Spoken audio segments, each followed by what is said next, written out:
देखिए, अब क्लास शुरू करते हैं अपन। कल अपन शायद अपन ने एंजाइम के बारे में पढ़ा था कुछ, लिखने का तो शायद थोड़ा बहुत कुछ लिखा था अपन ने। किसी को मालूम हो तो बता सकता है मुझे थोड़ा सा। लास्ट लाइन बोल दो। होलो एंजाइम या पूर्ण एंजाइम कहलाता है, ऐसे लिख लिया था क्या? और होलो एंजाइम का प्रोटीन भाग एपो एंजाइम और अप्रोटीन भाग सकारक कहलाता है, और इसे 3 भागों में बांट लिया गया है। ये लिख लिया था शायद अपन ने कल, है ना? ठीक है, चलो चलो आगे बढ़ते हैं। चित्र बनाया, चित्र नहीं बनाया था क्या? बस चित्र से ही करते हैं स्टार्ट।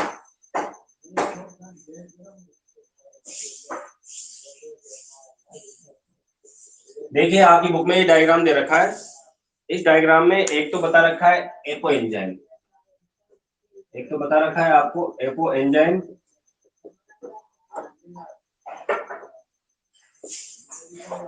और एक बता रखा है आपको प्रोस्थेटिक समूह।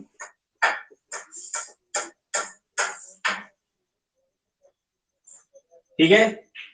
ये दो नाम आपको बता रखे हैं, एक तो आपको एपो एंजाइम बता रखा है और एक आपको बता रखा है प्रोस्थेटिक समूह।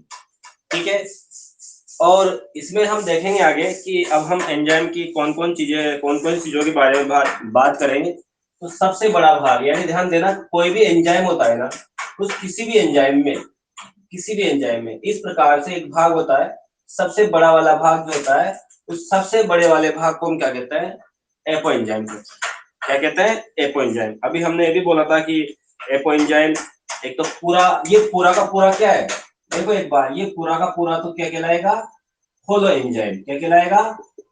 Holo enzyme.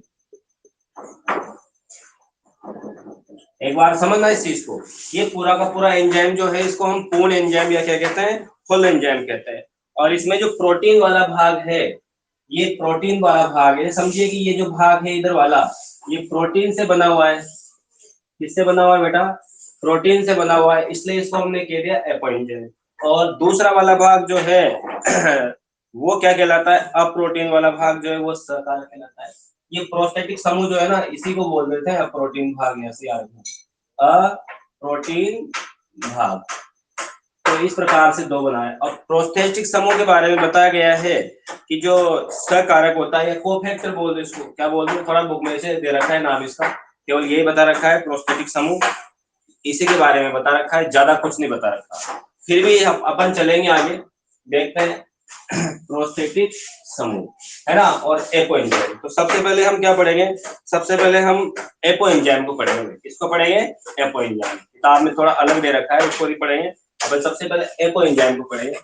तो ये जो डायग्राम है, इस डायग्राम को बनाइए पहले फटाफट आप। अभी टाइम 1 मिनट का टाइम है आपके पास, फटाफट बना लीजिए। इस कोले को खींच के ऐसे लिख लीजिए, ये पूरा होलो एंजाइम है। ऐसे लिख लीजिए नीचे, ये इसका प्रोस्थेटिक समूह है और वो उसका एपो एंजाइम है। ऐसे लिख लीजिए इसको पूरा। बनाइए फटाफट, अभी मैं आगे चलते हैं।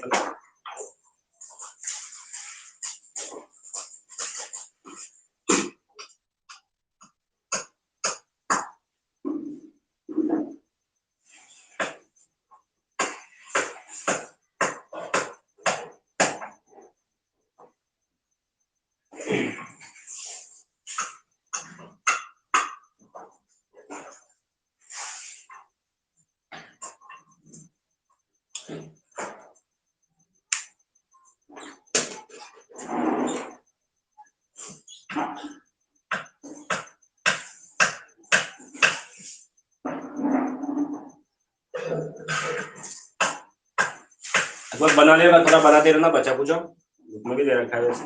तो देखो, हम बात कर रहे हैं किसकी? अब पहले जैसे भाग हमने बताया कि दो भाग होता है, एक तो एपो एंजाइम होता है, एक कौन सा होता है? होलो एंजाइम होता है। ये हमने बात करी, ठीक है। अब हम बात करते हैं सबसे पहले एपो एंजाइम की। इसकी बात करते हैं एपो एंजाइम। तो हेडिंग डालो आप, एपो एंजाइम। हेडिंग डाल लीजिए एपो एंजाइम।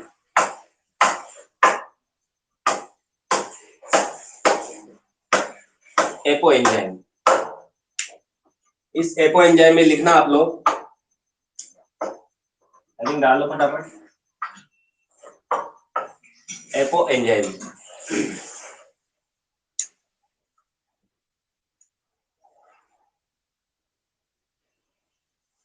देखो यह, इसमें लिखना यह एंजाइम का,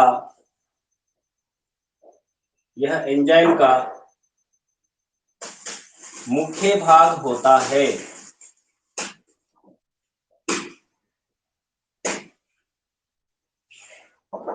यह एंजाइम का मुख्य भाग होता है। पहली लाइन में लिखो आप, यह एंजाइम का मुख्य भाग होता है।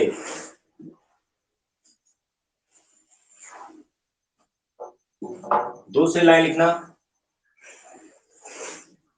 यह प्रोटीन का बना भाग होता है। ऐसे लिख लो, यह प्रोटीन का बना होता है।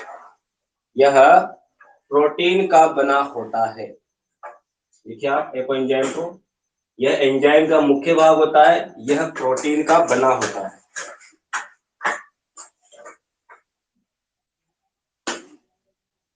ठीक है, लिखना प्रोटीन का बना होने के कारण, देखो प्रोटीन का बना होने के कारण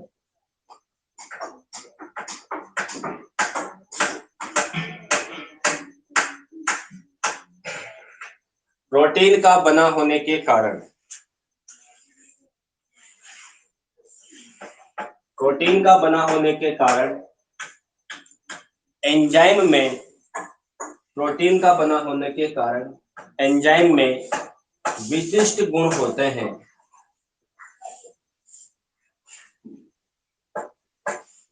प्रोटीन का बना होने के कारण एंजाइम में विशिष्ट गुण होते हैं। ठीक है, क्या क्या विशिष्ट गुण होते हैं देखो इसी में लिखना है, ऐसे लिखते रहो, प्रोटीन का बना होने के कारण एंजाइम में विशिष्ट गुण होते हैं। बात क्लियर है? चलो आगे बढ़ते हैं। उसके बाद लिखना प्रोटीन अणुओं की,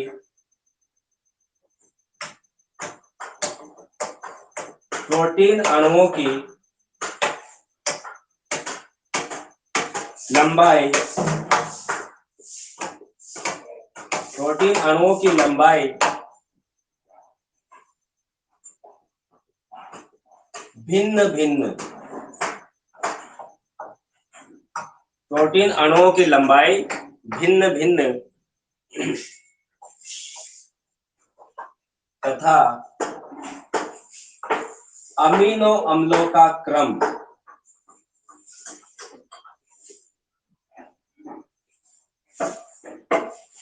अमीनो अम्लों का क्रम विशिष्ट होता है। ध्यान से सुनना बात को, क्या लिखा मैंने कि प्रोटीन अणुओं की लंबाई भिन्न भिन्न होती है तथा अमीनो अम्लों का क्रम भी क्या होता है, विशिष्ट होता है। इसीलिए प्रोटीन का भाग बहुत इंपॉर्टेंट है। यहाँ प्रोटीन बहुत काम आएगा। अभी आगे देखेंगे अपन कि जो प्रोटीन अणुओं की जो लंबाई होती है ना, ये भिन्न भिन्न बता रखी है, अलग अलग लंबाई की होते हैं, तो एंजाइम भी अलग अलग क्रियाओं के लिए अलग अलग होते हैं। दूसरी बात, अमीनो अम्लों का क्रम विशिष्ट होता है। जब अमीनो अम्लों का क्रम विशिष्ट होगा तो प्रोटीन का क्रम भी विशिष्ट होगा। जब प्रोटीन का क्रम विशिष्ट होगा तो एंजाइम की संरचना भी विशिष्ट होगी, है ना। इस तरह से चलेगा काम, एंजाइम की संरचना भी क्या हो गई, विशिष्ट हो जाएगी। चलो आगे देखते हैं, इसी में लिखना, अब ये प्रोटीन का बना भाग है ना। अब आपको पता है प्रोटीन में फैलने की क्षमता होती है ना। प्रोटीन कैसा होता है, कोलाइडी प्रकृति का होता है। वैसे कैसा होता है, कोलाइडी प्रकृति का। जब प्रोटीन कोलाइडी प्रकृति का होगा ना, तो बताओ क्या एंजाइम नहीं होगा क्या? जो प्रोटीन का बना हुआ है ना, तो किसका बना हुआ है, प्रोटीन का बना हुआ है, तो उसका जो प्रोटीन का क्षेत्रफल ज्यादा होगा तो इसका क्षेत्रफल भी ज्यादा होगा। तो आप देखिए सबसे ज्यादा कौन सा बना हुआ है, ये प्रोटीन वाला भाग बना हुआ है, क्षेत्रफल अधिक प्राप्त करने। ठीक है, आगे लिखना, प्रोटीन, प्रोटीन कोलाइडी प्रकृति, प्रोटीन कोलाइडी प्रकृति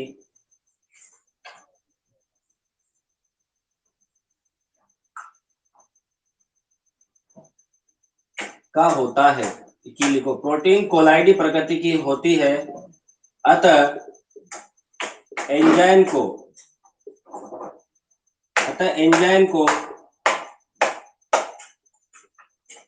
क्रिया करने के लिए अतः एंजाइम को क्रिया करने के लिए प्रोटीन कोलाइडी प्रकृति की होती है, अतः एंजाइम को क्रिया करने के लिए अधिक सतही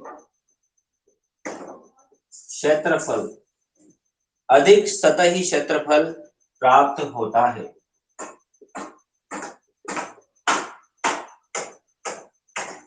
प्रोटीन कोलाइडी प्रकृति की होती है, अतः एंजाइम को क्रिया करने के लिए अधिक सतही क्षेत्रफल प्राप्त होता है। तो ये भी याद रखो आपकी जो भाग प्रोटीन का बना हुआ है वो क्या करेगा, वो एंजाइम के सतही क्षेत्रफल को क्या करेगा, बढ़ाने में मदद करेगा। इसमें संरचना में बता रखा है। और याद रखना आप लोग, अगली लाइन में लिखना, एंजाइम के प्रोटीन भाग में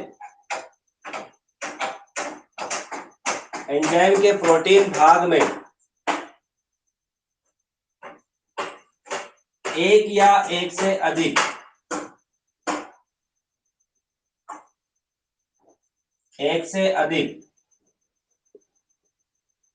देखो इस लाइन को, पीछे रह जाओ तो बोल देना। एंजाइम के प्रोटीन भाग में, एंजाइम के प्रोटीन भाग में, या प्रोटीन भाग यही पढ़ रहे हैं मेरे को, एंजाइम के प्रोटीन भाग में एक या एक से अधिक विशेष क्षेत्र होते हैं।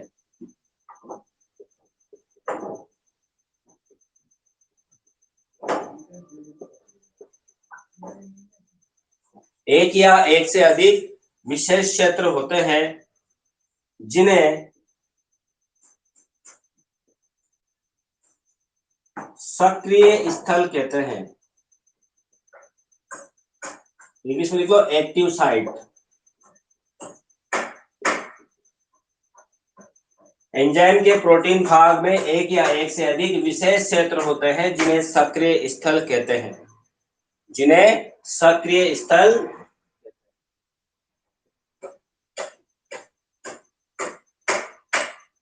इन सक्रिय स्थलों से, आगे लिखना, इन सक्रिय स्थलों से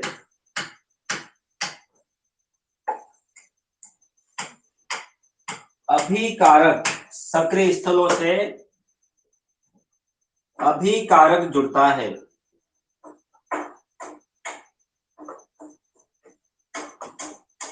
इन सक्रिय स्थलों से अभिकारक जुड़ता है।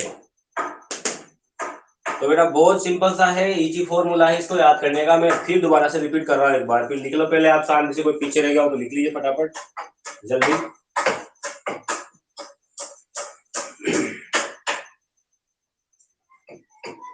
देखिए जो एंजाइम है, सबसे पहले हम इसके स्ट्रक्चर की बात करें। बेटा कोर्स से हट गया तो ये समझ लीजिए, कोर्स कम हो गया तो ये इंपॉर्टेंट है। एंजाइम की संरचना पूछी जा सकती है, बहुत सीधा सा है, कुछ भी नहीं करना आपको। छोटा सा गोला खींचना है और गोला खींच के लिख देना है कि ये गोला वाला जो बड़ा भाग है ना, ये गोला सा, ये सफेद वाला भाग, ये भाग कौन सा है, एंजाइम का कौन सा भाग है, ये एंजाइम का प्रोटीन भाग है। ये एंजाइम का प्रोटीन भाग भी है, एंजाइम का मुख्य भाग भी है, और ये प्रोटीन का बना है ना। प्रोटीन का बना होने की वजह से इसमें बहुत सारे फायदे हैं। क्या क्या फायदे हैं? पहला फायदा तो ये है कि प्रोटीन अणुओं की लंबाई अलग अलग होती है, तो एंजाइम की लंबाई भी अलग अलग हो गई, है ना। भिन्न भिन्न अमीनो अम्लों से इनके अमीनो अम्लों का क्रम विशिष्ट होता है। जब अमीनो अम्लों का क्रम विशिष्ट होगा तो एंजाइम भी क्रिया विशिष्ट होंगे। याद है आपको, यूरेज एंजाइम है, जाइमेज एंजाइम है, या टाइलिन एंजाइम है, कोई सा भी एंजाइम ले लीजिए बेटा, कोई सा भी एंजाइम ले लो आप, कोई सा भी एंजाइम जो है वो विशिष्ट क्रिया पर काम करेगा, विशिष्ट प्रोटीन पर काम करेगा। प्रोटीन का बना है तो प्रोटीन पे ही काम करेगा। भाई आप बताओ, प्रोटीन को पचाने के लिए प्रोटीन का बना एंजाइम में तो जाएगा क्या, और कुछ जाएगा? वही जाएगा, उसको पचाने जाएगा। तो यहाँ पर हमने बात करी कि प्रोटीन कोलाइडी प्रकृति की होती है, अतः एंजाइम को क्रिया करने के लिए दूसरी बात, सतही क्षेत्रफल अधिक। भाई एंजाइम को काम करना है, जैसे आपको कहा जाए तो आपके घर पे आपसे कहा जाएगा बेटा काम कर, आपको ऐसी कुर्सी दे जाए, इस पे आप ढंग से बैठ ही नहीं पाओगे, लेकिन आपको पूरा क्षेत्रफल मिलना चाहिए ना काम करने के लिए, जैसे आप बैठोगे आराम से चीज मिलनी चाहिए, तब जाके काम होता है। तो यहाँ भी हम एंजाइम के प्रोटीन में और देखो एक से अधिक, इस परिभाषा को स्टार लगा देना बेटा, लिखी हो जिसने, इस परिभाषा को स्टार लगाना और लिखना कि एंजाइम के प्रोटीन में एक से अधिक सक्रिय विशेष स्थल होते हैं, जिन्हें हम सक्रिय स्थल कहते हैं, एक्टिव साइट्स कहते हैं, और इन एक्टिव साइट से आकर के कौन जुड़ता है, अभिकारक आके जुड़ता है। कौन आके जुड़ता है, अभिकारक। अभिकारक समझते हो आप लोग, क्रिया करने वाला, क्रिया करने वाला आके जुड़ता है इससे। जैसे हमने क्रिया कराई किसकी, हमने लारे एमाइलेज जो भी है उसकी स्टार्च पे क्रिया कराई, तो स्टार्च के अणु आके जुड़ेंगे, वो स्थल हो जाएगा हमारा सक्रिय स्थल, एक्टिव साइट। तो पहला प्रकार पड़ा एपो एंजाइम। कौन सा पड़ा, एपो एंजाइम। अगला भाग पढ़िए, नेक्स्ट हेडिंग डालिए। ये तो लिख लिया आप सब लोगों ने, यस बोलो फटाफट, एक दो बच्चे बोल दो फटाफट जल्दी से, यस बोल दो ताकि मैं मिटा दूं इसको पूरा कंप्लीट।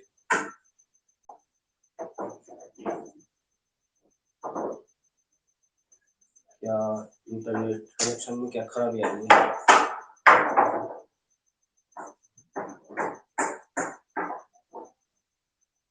ठीक है मिटा देता हूँ, चलो।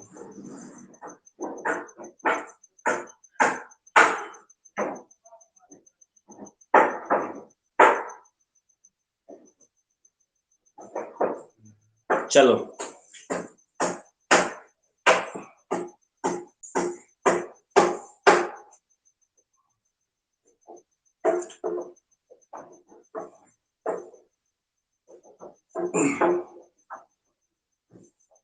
चलो अब मैं बात करता हूँ किसकी, सहकारक की। दूसरा भाग क्या है हमारे पास, एंजाइम का सेकंड वाला भाग है, या दूसरा लिख लीजिए आप।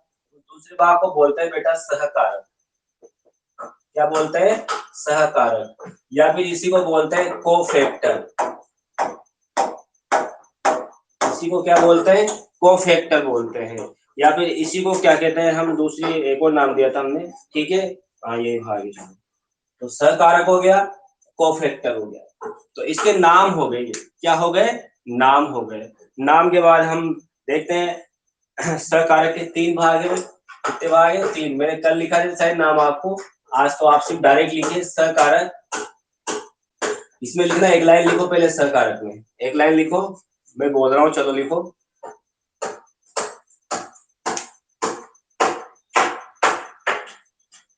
यह एंजाइम का, यह एंजाइम का प्रोटीन रहित भाग होता है। यह एंजाइम का प्रोटीन रहित भाग होता है। यह एंजाइम का प्रोटीन रहित भाग होता है। एंजाइम का प्रोटीन रहित भाग होता है। इसके तीन प्रकार है, इसके तीन प्रकार में, तो तीन भाग, इसके तीन भाग है, सॉरी इसके तीन भाग है, इसके तीन भाग है। यह जो सहकारक की बात कर रहे हैं, कोफैक्टर की बात कर रहे हैं, ये प्रोटीन रहित भाग है, इसके तीन भाग है। पहला भाग है नंबर एक, पहले भाग का नाम आ जाता है प्रोस्थेटिक ग्रुप। पहले भाग का नाम है प्रोस्थेटिक ग्रुप।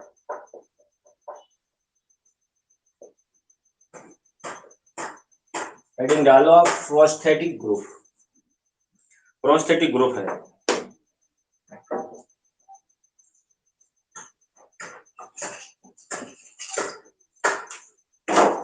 तो इसकी बात करते हैं, पहले ये क्या है, देखो पहले इनकी बात करते हैं, फिर लिखते हैं। तो बेटा ये जो हमारा एंजाइम है, ये एंजाइम है, इस एंजाइम में ऐसे समझ लीजिए आप लोग कि ये जो भाग है, चलो है ना, ये जो भाग है बिल्कुल दृढ़ता से बना हुआ भाग है। कैसा भाग है, दृढ़ता से बना हुआ भाग है। उसकी हम बात करते हैं, एक सेकंड रुकिए, देखो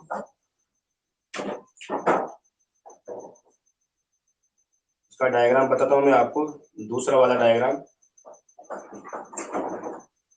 देखिए बेटा, ये एंजाइम बना रहा हूँ, इसको थोड़ा हटके बना रहा हूँ मैं, देखिए यहाँ पर हम बात कर रहे हैं, ये एंजाइम है, ये हमारा एंजाइम है। इस एंजाइम का कौन कौन से पार्ट है उनकी बात करते हैं। इस एंजाइम में यहां से समझिए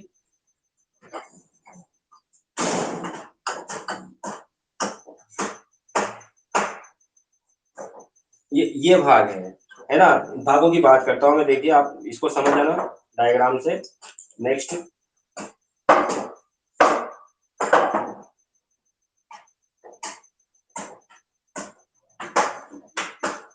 ठीक है, तो ये तो हो गया हमारे पास एपो एंजाइम।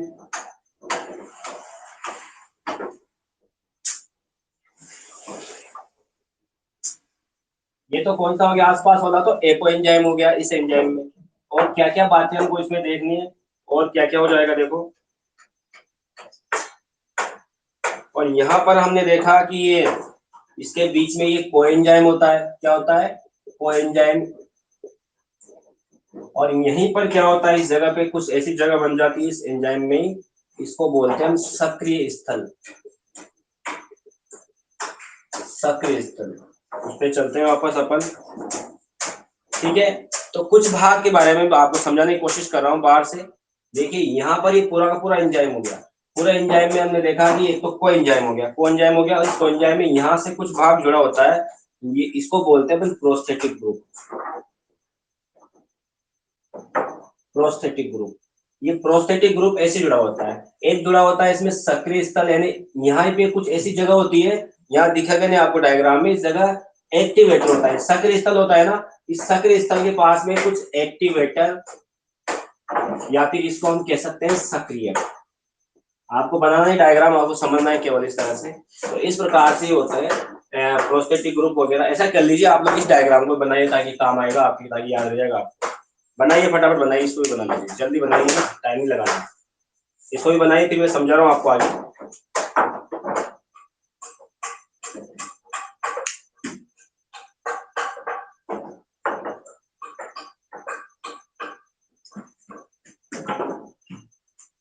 कोई एंजाइम पूरा मतलब एंजाइम कहलाता है ये।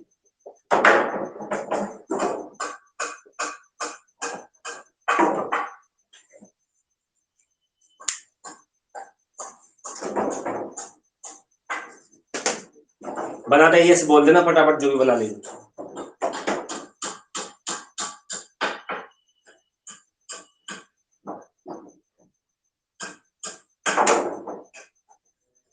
इसको ऐसे दर्शाओ यार, इसको ऐसे कर लो।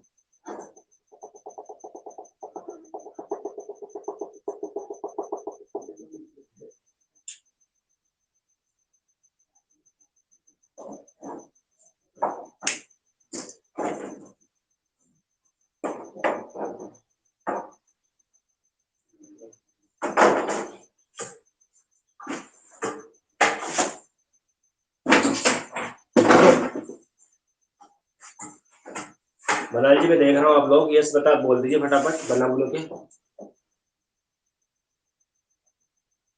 आपको याद करने के लिए, एग्जाम में बनाने के लिए वो दूसरा वाला है आपकी बुक का, ये आपको याद करने के लिए है। इस तरह से ये चीजें होती है।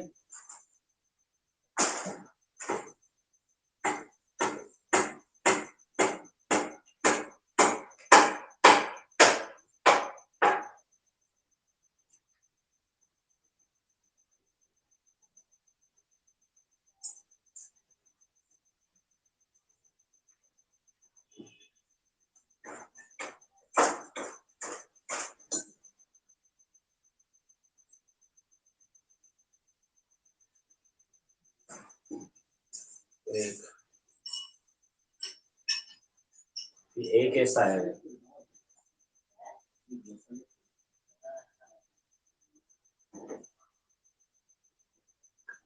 दो,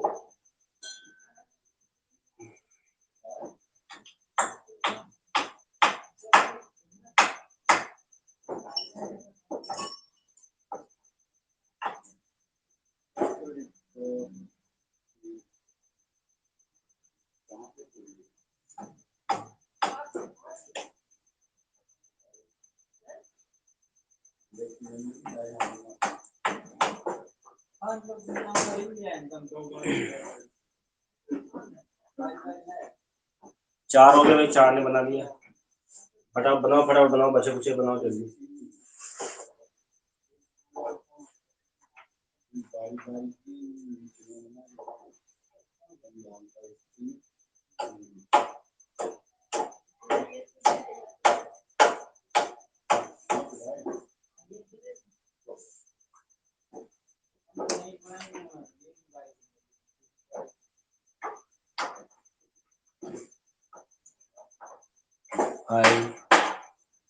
चलो आगे बात करते हैं। तो हम इनके बारे में बात कर रहे थे, हमने प्रोस्थेटिक ग्रुप के बारे में बात। तो इस एंजाइम में ये प्रोस्थेटिक ग्रुप जुड़ा हुआ है। अब जब कार्बनिक प्रकृति का कौन सा भाग, कार्बनिक प्रकृति का अप्रोटीन भाग एंजाइम से सघनता से टाइटली जुड़ा हुआ हो, कैसे जुड़ा हुआ, टाइटली, ऐसे पकड़ रखा हो एंजाइम को बिल्कुल टाइटली, तो उसको हम क्या कहेंगे, उसको हम कहेंगे प्रोस्थेटिक। प्रो यानी पकड़ने वाला, टाइट पकड़ने वाला, स्थित यानी स्ट्रिक्ट, है ना, ऐसे समझिए। प्रोस्थेटिक का मतलब प्रोस्थेटिक यानी थोड़ा सा तेज, थोड़ा सा ज्यादा, उसको ज्यादा जकड़ रखा है, इसलिए इसे हमने बोल दिया, इसका नाम भी है जब से प्रोस्थेटिक। तो इसमें या आपको याद रखना, और उसे हम एग्जांपल देंगे साइटोक्रोम और फ्लेवोप्रोटीन। अभी हम लिखेंगे आगे। चलो हो गए, 5 बच्चे हो गए, 5 ने लिखा है यस, बाकी ने भी लिख लिया होगा। प्रोस्थेटिक ग्रुप में लिखना है, आप डायग्राम बना लिया, इस ग्रुप में लिखना है, लिखिए इसमें जब, लिखना है इसमें जब कार्बनिक प्रकृति का, जब कार्बनिक प्रकृति का अप्रोटीन भाग, जब कार्बनिक प्रकृति का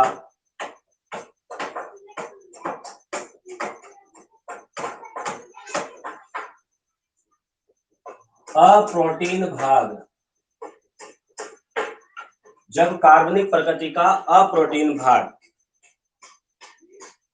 एपो एंजाइम से, एपो एंजाइम से, जब कार्बनिक प्रकृति का अप्रोटीन भाग एपो एंजाइम से सघनता, सघनता व दृढ़ता पूर्वक, सघनता व दृढ़ता पूर्वक अनुबंधित रहता है। बोर्ड पे से देखना, पीछे ले जाओ तो, फिर दोबारा बोल रहा हूं।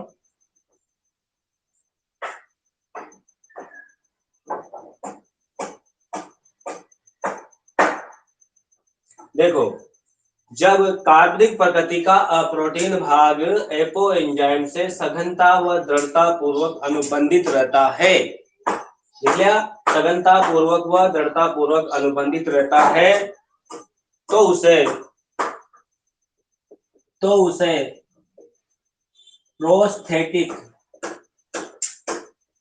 तो उसे प्रोस्थेटिक ग्रुप कहते हैं, तो उसे प्रोस्थेटिक ग्रुप कहते हैं। क्या कहते हैं, प्रोस्थेटिक ग्रुप कहते हैं। इसका एग्जाम्पल लिख लो बेटा, इसका एग्जाम्पल फ्लेवोप्रोटीन,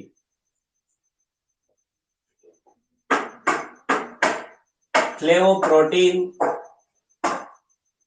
और साइटोक्रोम। आगे पढ़ोगे आप लोग, ये कहां पर होती है, फ्लेवोप्रोटीन एफवी और साइटोक्रोम।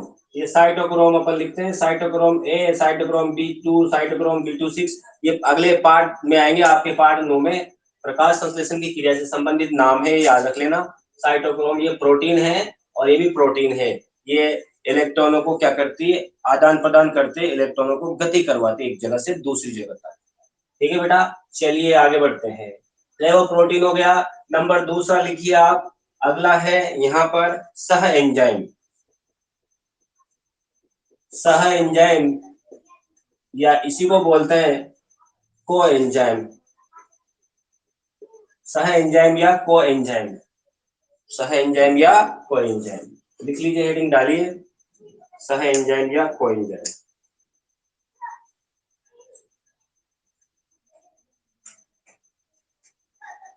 सह एंजाइम और को एंजाइम। अब मैं वही बात दोबारा से दोहराता हूं, वही परिभाषा दोबारा से यहाँ लिख दो। कैसे लिखेंगे, लेकिन थोड़ा बदल के लिखेंगे। पहले ऐसा आया कि मैं टाइट पकड़ लेता हूं, प्रोस्थेटिक ग्रुप ने टाइट पकड़ लिया, और दूसरा आया कौन सा ग्रुप, सह एंजाइम, इसने आराम से पकड़ा, आराम से पकड़ेगा आराम से छोड़ेगा, टाइट पकड़ेगा टाइट छोड़ेगा। ये बात याद रखना। यहाँ पे समझो, जब लिखो परिभाषा को, जब अप्रोटीन भाग, जब अप्रोटीन भाग एपो एंजाइम से, एपो एंजाइम से, एपो एंजाइम से ढीले, जब अप्रोटीन भाग एपो एंजाइम से ढीले अथवा आसानी से अलग, ढीले अथवा, जब अप्रोटीन भाग एपो एंजाइम से ढीले अथवा आसानी से अलग होने योग्य,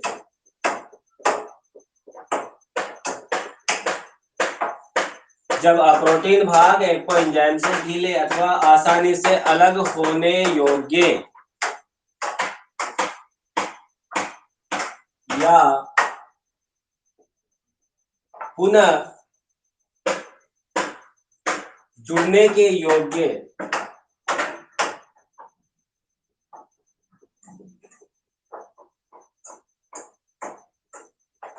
सह एंजाइम की बात कर रहे हैं, जब अप्रोटीन भाग एपो एंजाइम से ढीले अथवा आसानी से अलग होने योग्य या पुनः जुड़ने के योग्य, या पुनः जुड़ने के योग्य के रूप में अनुबंधित रहता है।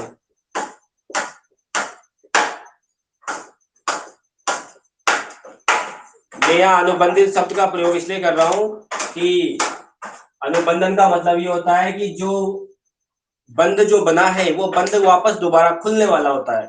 अगर मैं केवल दूसरा या बंदित शब्द की बंदे रहते लिख देता हूं तो बंदे रहने का मतलब है कि वो बंधा ही रहेगा, फिर अलग थोड़ी होएगा वो। तो यहाँ पर एक बार जो बंद गया उसके लिए बंद का प्रयोग करेंगे, और लेकिन जो बंद के वापस टूटने वाला उनको पता है कि ये जो बंधा है ना ये वापस टूटेगा, वापस अपना काम करेगा, उसकी बात कर रहे हैं। तो यहाँ पे जो है ये ऐसा बंद है, कोफैक्टर या सॉरी कोएंजाइम या सह एंजाइम, ऐसा अप्रोटीन भाग एंजाइम में जो अनुबंधित होता रहता है, जुड़ता रहता है, हटता रहता है, बार बार ऐसी प्रक्रिया वहां पर चलती रहती है। अब हम बात करते हैं आगे, इसका एग्जाम्पल आप लिख सकते हो। एग्जाम्पल है NAD, बताओ पूरा नाम किसी को याद हो तो। NAD, NADP याद हो तो बताना। NAD, NADP, FAD, NAD, NADP, FAD, किसी को याद हो तो बताओ फटाफट NAD का पूरा नाम।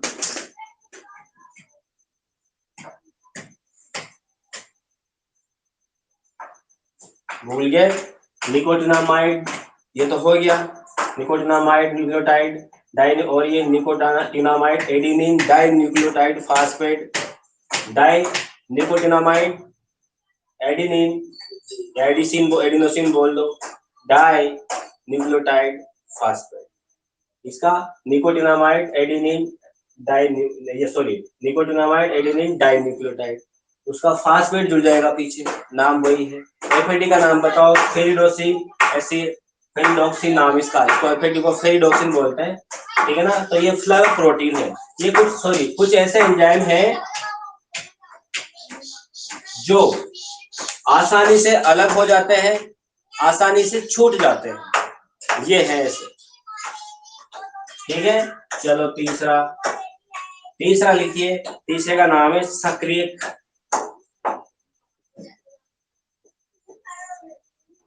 या फिर इसको बोलते हैं एक्टिवेटर।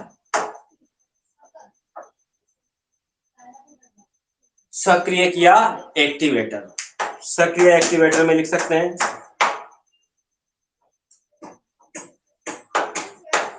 देखो यहां पर क्या हुआ था, यहां पर जो पदार्थ जुड़ रहा था सह एंजाइम में और प्रोस्थेटिक ग्रुप में, जो भी पदार्थ जुड़ रहा था बेटा वो कैसा था, जो पदार्थ जुड़ रहा था वो कार्बनिक था, कैसा था, कार्बनिक। अब हम बात करेंगे जो पदार्थ जुड़ेगा वो जुड़ेगा अकार्बनिक, एक्टिवेटर। मैंने आपको बताया था मैग्नीशियम, आयरन, ये बहुत सारी अभिक्रियाओं के लिए सक्रिय का काम करते हैं। क्या करते हैं, एक्टिवेट करने का काम करते हैं। जैसे हमारे अंदर कोई बहुत सारी क्रियाएं, सोडियम आयन है, पोटेशियम आयन है, एक्टिवेट करने का काम करते हैं। चलो लिखते हैं आगे। सक्रियक में लिखिए, जब अप्रोटीन भाग, जब लिखिए, जब अप्रोटीन भाग, जब अप्रोटीन भाग अकार्बनिक प्रकृति का, अकार्बनिक प्रकृति का कोई, जब अप्रोटीन भाग अकार्बनिक प्रकृति का कोई धातु आयन हो, धातु आयन हो,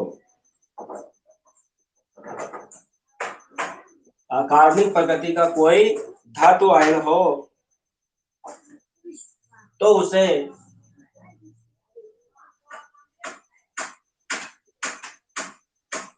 सक्रियक कहते हैं। तो उसे सक्रिय कहते हैं। और इसका एग्जाम्पल है बेटा सबसे बढ़िया वाला आयरन। आयरन है, Mn+2 है, Mg+2 है, बहुत सारे ऐसे नाम, तो कुछ भी लिख दो आप लोग। ये सब एक्टिवेटर है। ये सब बहुत सारी अभिक्रियाओं को क्या करते हैं, सक्रिय करते हैं। अब बेटा एक बात कर तो है, आपके कोर्स में से हटा रखा है, ये काम आप लोग करना। एंजाइमों को विशिष्ट गुण है, ये क्या है, एंजाइमों को विशिष्ट गुण। कोर्स से हटना तो नहीं चाहिए, लेकिन अगर आप चाहो तो लिख लेना इनको। ऐसे कैसे लिखना, पिछले साल भी ऐसे कैसे लिखाए थे मैंने, कोई चेंज नहीं किया वैसे। एंजाइमों को विशिष्ट गुण है, एक गुण तो प्रोटीन प्रकृति का है, एंजाइम विशिष्टता का है, आपके आगे भविष्य में काम आ सकता है। इसलिए अगर आप चाहो तो ये एंजाइमों के विशिष्ट गुण है ना, जो इस साल आपके 12th बोर्ड में नहीं आएगा पेपर में, वैसे अगर आप चाहो तो लिख सकते हो भाई। अगर लिखना चाहो तो यस बोलो मुझे, ताकि मैं आगे बढ़ूँ। बोलो, इस साल नहीं है कोर्स में, ताकि अपन जल्दी से जल्दी पहले बोर्ड का कोर्स पूरा करें, उसके बाद अपन इनकी भी बात करेंगे। अगर आप चाहो तो लिख सकते हो भाई, बोलो, लिख लोगे कि यस बोलो मुझे। ये लिख लेना, किताब में से लिखना एंजाइमों को विशिष्ट गुण, ताकि आपके नोट्स खराब नहीं होंगे। और क्या, आगे का तो बहुत नॉर्मल चीज है, ऐसे कैसा लिख लेना, नहीं तो फिर मैं आपको भेज दूंगा। बोलो, मुझे क्या वो कॉपी मिल नहीं पा रही थी, तो मैं आपको नोट्स भेज देता इस पार्ट के, ताकि आप लिख भी लेना, भले पढ़ो नहीं पेपर के लिए, लेकिन कॉपी में होना चाहिए बस। ये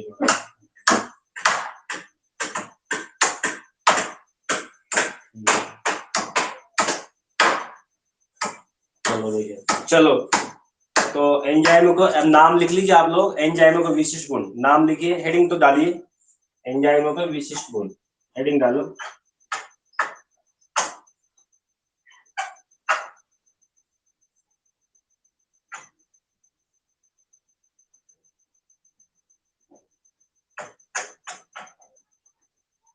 बस थोड़ा क्रॉस लगा लेना, बस केवल एंजाइमों को विशिष्ट गुण लिखे, फिर आप लिखते रहना। अगर आप चाहो तो लिख लेना, नहीं तो कोई एक क्वेश्चन लिखाया था मैंने आप लोगों को, क्वेश्चन पूरा हो चुका है, विषय क्वेश्चन पूरा हो चुका है आपका, एंजाइमों के विशिष्ट गुण थे, ठीक है। वो नहीं है आपके सिलेबस में इस साल, ठीक है, फिर भी मैं इनके बारे में बात जरूर करूंगा, अभी मैं इनके बारे में बात करने वाला हूँ। तो एंजाइमों को विशिष्ट गुण देखिए, आप ध्यान से समझते रहना, मैं आपको समझा दूंगा, केवल आपको याद रखना है आगे के लिए, है ना।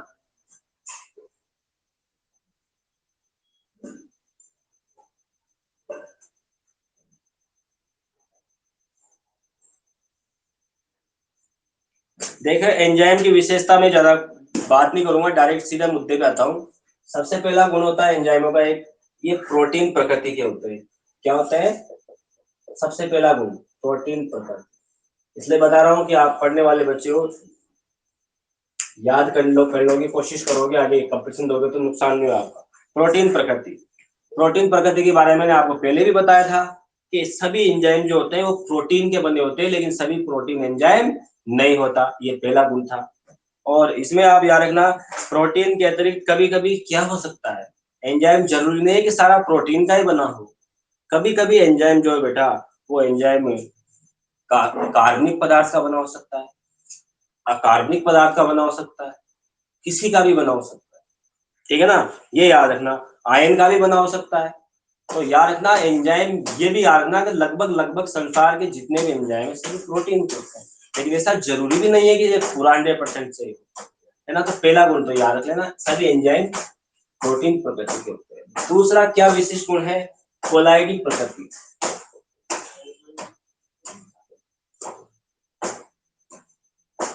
कोलाइडी प्रकृति, कोलाइडी प्रकृति जानते हो आपने, फिजिक्स में पढ़ा, केमिस्ट्री में पढ़ा होगा, कोलाइडी विलेन पढ़ा होगा ना। कोलाइडी विलेन के क्या क्या गुण होते हैं वही याद रखना। कोलाइडी विलेन का ये गुण होता है कि कोलाइडी तत्व जो पदार्थ है संसार का वो कैसा होता है, कोलाइडी जो पदार्थ होता है वो पृष्ठीय क्षेत्रफल को बढ़ाता है। कोलाइडी जो कोलाइडी विलेन होता है या कोलाइडी पदार्थ होता है उसका पृष्ठीय क्षेत्रफल अधिक हो जाता है। रुई ले लीजिए आप, रुई तरह से कोलाइडी तो मान लीजिए इस तरह से, कोलाइड वेस्ट होगा कोलाइड, उसका पृष्ठीय क्षेत्रफल अधिक बढ़ जाता है ना। और तो जब भी कोई भी एंजाइम जब जैव रासायनिक अभिक्रिया करता है बेटा, तो जब जैव रासायनिक अभिक्रिया करेगा तो उसको क्षेत्रफल चाहिए, उसको काम करने के लिए क्षेत्रफल चाहिए, तो वो क्षेत्रफल कौन उपलब्ध कराएगा, एंजाइम की कोलाइडी प्रकृति। कोलाइडी प्रकृति का क्यों, क्योंकि प्रोटीन का बना है और प्रोटीन की प्रकृति होती है कोलाइड। नेक्स्ट है थर्ड, इसका विशिष्टता।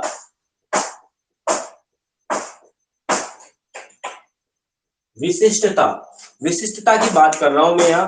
विशिष्टता की बात यह है कि सभी एंजाइम अपनी अपनी क्रियाओं के प्रति विशिष्ट होता है, अपनी अपनी क्रियाओं के प्रति क्या होते हैं, विशिष्ट होते हैं।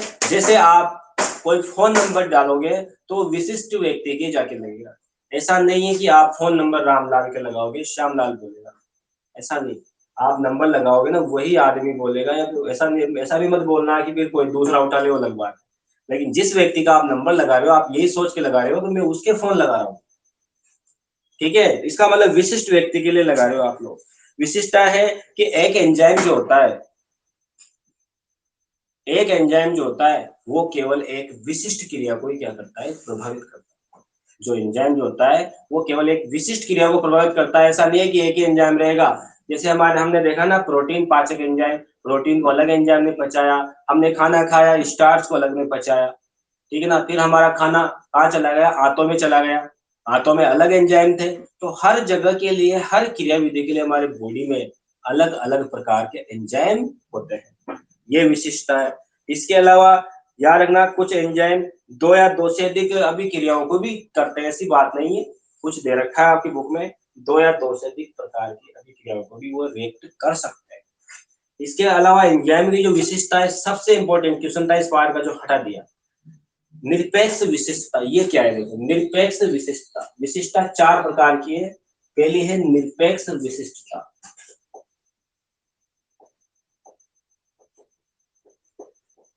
बेटा निरपेक्ष विशिष्टता का क्या मतलब है, इसका मतलब यह है कि जैसे कि विशिष्ट एंजाइम जो होते हैं वो विशेष अभिक्रिया, इसका मतलब है समझो कि विशेष एंजाइम, विशेष एंजाइम किस पे काम करेगा, विशेष अभिक्रिया, विशेष एंजाइम विशेष अभिक्रिया, ठीक है। विशेष एंजाइम विशेष अभिक्रिया।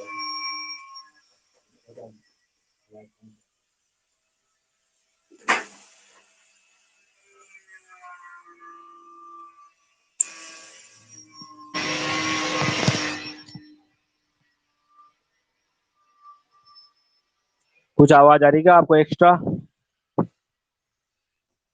बोलिए, ज्यादा शोरगुल तो नहीं हो रहा, बोले। ठीक है, तो कल करेंगे बस बाकी क्लास, थोड़ी यहाँ पे काम चल रहा है मेरे कमरे के पास में इधर गली में, थोड़ी सी उसमें दिक्कत आ सकती है। चलो ठीक है, आ जाएगी आवाज, अभी रुको, अभी जाना नहीं है, पढ़ना है 2 मिनट। तो कल हम इसके बारे में क्लास में, या फिर क्लास लगेगी या फिर एमएल सर आएंगे तो पता नहीं, लगेगी लगेगी, लेकिन कल इसके बारे में अपन चर्चा करेंगे और नेक्स्ट लिखेंगे, आप लिख लेना बेटा, ये एंजाइमों के विशिष्ट गुण है, आपकी काम आने वाले हैं, तो किताब में से ऐसे कैसे लिख लेना, फिर मैं समझा दूंगा आपको एक बार फिर बस केवल। ठीक है, भले याद मत करना एग्जाम के लिए, जब एग्जाम आए जब देखा जाएगा, अभी तो आपका नोट्स कंप्लीट करो आप लोग, इतनी सी चीज को भी नहीं छोड़ सकता, थोड़ा इंपॉर्टेंट चीज है इसलिए। और सबसे इंपॉर्टेंट तो चलेगा कल एंजाइम की क्रियाविधि। ठीक है, चलो भाई सभी को गुड आफ्टरनून होने वाला है।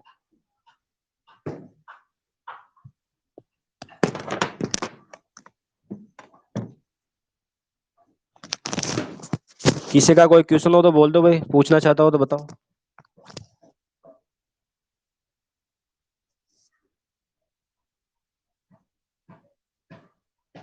कोई क्वेश्चन हो तो बोल दो भाई, किसी का कोई समस्या हो तो बोलो। इसमें से आज पढ़ाई, इसमें से किसी कोई समस्या हो तो बोलो, जल्दी बोलो, या फिर क्लास में ही करेंगे अपन का।